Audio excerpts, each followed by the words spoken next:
Tito Soto at Joey De Leon nagpasaring sa mga nanira di umano ng Itbulaga. Alamin ang buong detalye.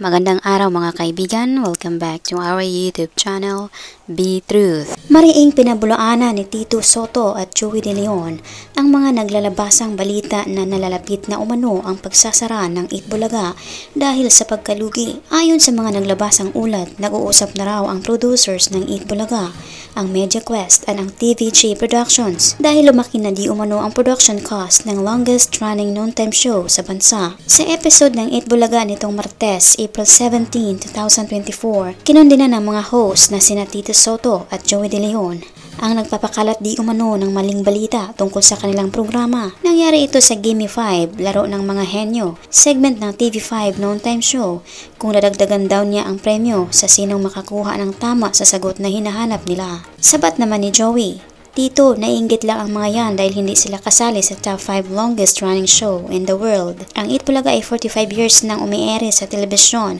mula pa noong 1979. Giit ng dating senador, hindi totoong nalulugi ang TVG Productions ANC at magsasara na ang kanilang programa. Saad ni Tito, may mga sinungaling na nagkakalat na nalulugi raw tayo at magsasara na raw tayo, sabi ng mga sinungaling. Dagdag pa ni Tito, para mapatunayang walang katotohanan ang naglabasang chismis ay maglabas sila ng kopya ng filed income tax return nila sa BIR or Bureau of Internal Revenue. Sabi ng dating Senate President, para mapatunayan na tayo ay hindi nagsinungaling at sila ang sinungaling, bukas bibigyan natin ang media ng kopya ng filed income tax. Kaya sa mga dabarkads at sa mga ilang hindi dabarkads, yung pong nagsasalita ng mga ganon, sinungaling yun. Kaya wag na kayong maniwala sa mga ganon. Hindi rin nakatiis si Joey na magbigay ng saloobin sa patuloy umanong naninira sa kanilang programa. Wala mang binanggit na pangalan o kampo. May pasaring siya sa mga anyay binabasto sila. Anya, heto muna hamon ko, umabot lang kayo ng 15 years. Baka luluhod ako sa harap nyo. 15 years lang ha, hindi 50 years. Bastusan na kasi ang labanan eh. Bastusan na, siraan, walang kwenta, enjoy lang tayo. Umabot muna kayo ng 45 years, longest running top 5 in the world. Dagdag pa niya, mainggit kayo. Bakit kayo ganyan ang sama ng ugali nyo? Samantala, hindi naman nagbigay ng anumang pahayag ang co-host nilang si Vic Soto. Tahimik at patawa-tawa lang itong makikinig sa mga isyo. Mga kaibigan, abangan ang susunod na balita. Maraming salamat po.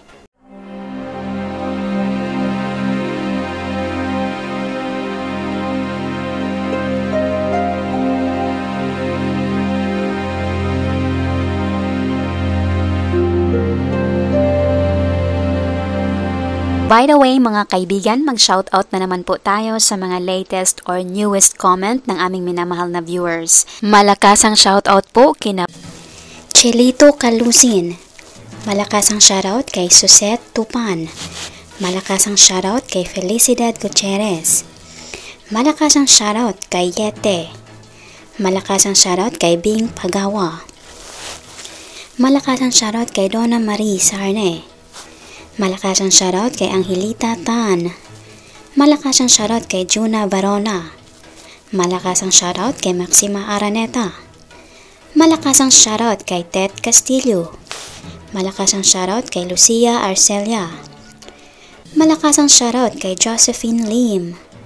Malakasang shoutout kay Milagros Sardia. Malakasang shoutout kay Rosalina Padilla. Malakasang shoutout kay Maribel Jensen. Malakasang shoutout kay Evie TV. Malakasang shoutout kay Laura Del Subad. Malakasang shoutout kay Ruben Villar. Malakasang shoutout kay Etita Dungog.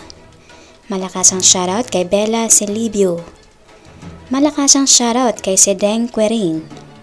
Malakasang shoutout kay Maria Leonora Cocchio. Malakasang shoutout kay Gina Liveste. Malakasang shoutout kay Angelina Icaro.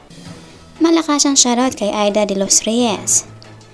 Malakasang shoutout kay Griciel Reyes. Malakasang shoutout kay Caridad Pagalanon. Malakasang shoutout kay Rosemary Rusty. Malakasang shoutout kay Nida Gomez. Malakasang shoutout kay Lilibeth Abela. Malakasang shoutout kay Enday Itorx. Malakasang shoutout kay Fe Depositario. Malakasang shoutout kay Lina D. At malakasang shoutout kay Tine Temp.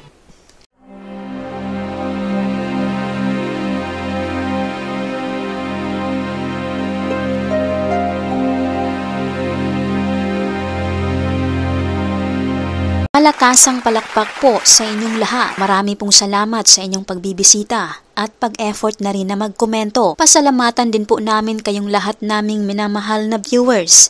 Nag-comment man po kayo o hindi, na-appreciate po namin ang inyong pagbibisita. Taos puso po naming pinapasalamatan ang inyong ibinahaging oras upang mabisita ang aming munting channel. Saan man po kayo naroroon, mag-ingat po kayo lagi. Malakasang palakpak po sa inyong lahat. God bless us po at maraming salamat.